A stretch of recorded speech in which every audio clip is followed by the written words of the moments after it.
À l'université, je voulais faire la médecine, mais je n'ai pas eu de place. Et moi, je suis docteur Mariam Sall, Madame Camara. Je suis pharmacienne de mon état. Bon, je suis née en Guinée, précisément à Mahamou. J'ai fait l'école primaire à la place des Martyrs, à Boulbiné. Et le secondaire, j'ai fait à Boulbiné. Le lycée Château d'Eau. Et l'université, c'est l'université Gamal Abdel Nasser de Conakry, département pharmacie.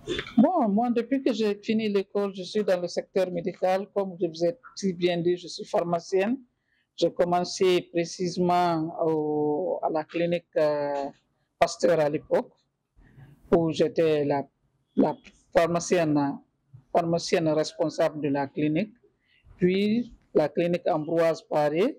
Après, j'ai géré quelques sociétés grossistes aussi, dont Pharma Plus à l'époque. Et puis, vers 2003, je me suis lancé pour ma propre entreprise, qui est la pharmacie Kamain Plage, que je gère jusqu'à présent. Non, les commandes se font sur place le plus souvent. En majorité, il y a des sociétés grossistes qui commandent à partir de l'extérieur et nous autres pharmaciens, nous prenons directement avec ces sociétés grossistes.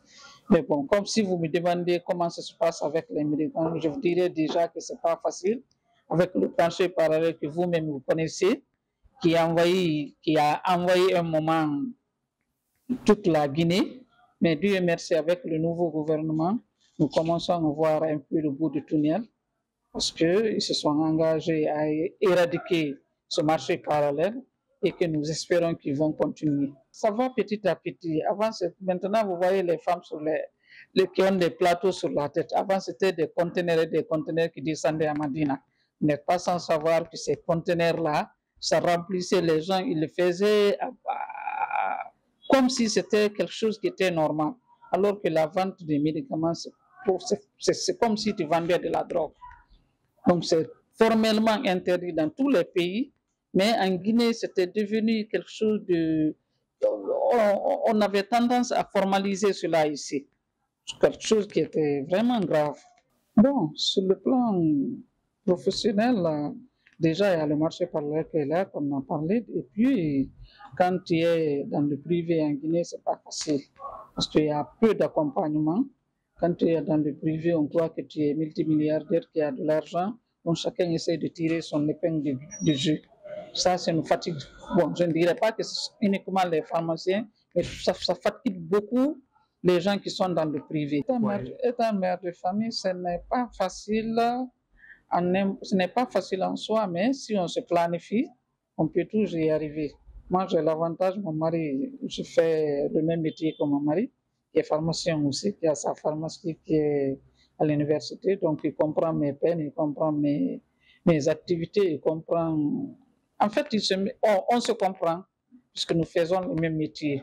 Bon, la pharmacie, depuis l'enfance quand même, ma vocation, c'est d'aider les gens.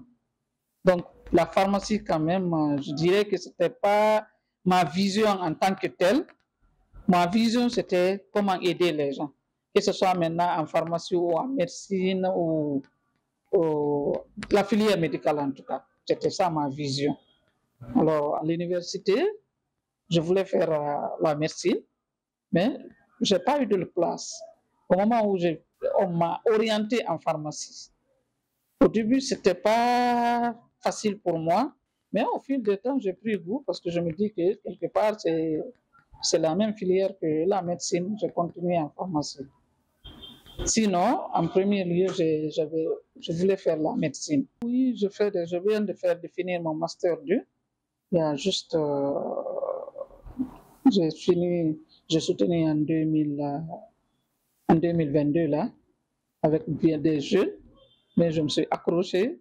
On a fait le master 2 ensemble et je suis vraiment sorti avec une mention très honorable. Une erreur, chacun doit donner son point de vue, chacun doit apporter son grain de sel. Il n'y a pas que la pharmacie, il n'y a pas que les grandes études, mais chacun peut faire quelque chose. Tu peux ne pas peut-être faire les grandes études, mais il faut être indépendant. En faisant peut-être un métier, la couture par exemple, la coiffure. En tout cas, faire quelque chose qui peut te rapporter. Il ne faut pas attendre tout le temps à ce qu'on te donne.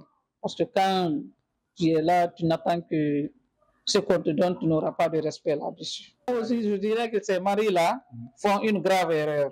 Parce qu'aujourd'hui, c'est bon, mais demain, tu ne sais pas ce que Dieu te réserve. Il y a la mort, il y a la maladie. Mais si tu es habitué à ta femme à rester à la maison et que toi, tu cherches le jour où tu vas tomber malade, comment vous allez gérer? Ou bien le jour où la mort s'en vient, parce que là, on est là, c'est pour nous. On s'attend à ça quand même. Donc, il faut, quand tu vis avec une personne, apprends-la à voler de ses propres ailes pour un jour. Voilà. Bon, moi, je dirais que c'est pas, quand on dit le mois de la fête des femmes, il faut que les femmes enlèvent ça de leur tête.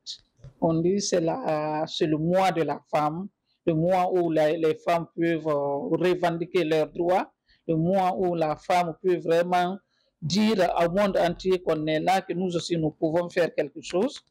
C'est ça le mois de mars. C'est ça le mois de mars. C'est pas aller faire les fêtes, aller faire. Bon, je pense que maintenant, il y a beaucoup de changements. Les femmes commencent à reprendre conscience.